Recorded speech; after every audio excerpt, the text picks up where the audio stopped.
Classification of AI. Artificial intelligence can be classified as weak AI, strong AI.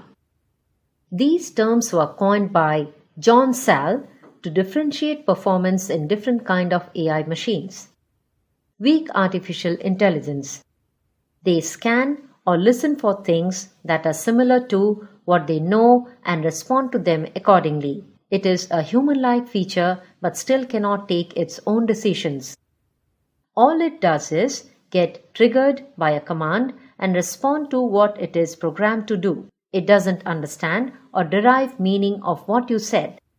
Examples of weak AI: iPhone's Siri and Amazon's Alexa chatbots. Strong artificial intelligence. Strong AI has been a crucial part of the AI revolution. It functions very much like a human brain as it can learn and adapt to different situations.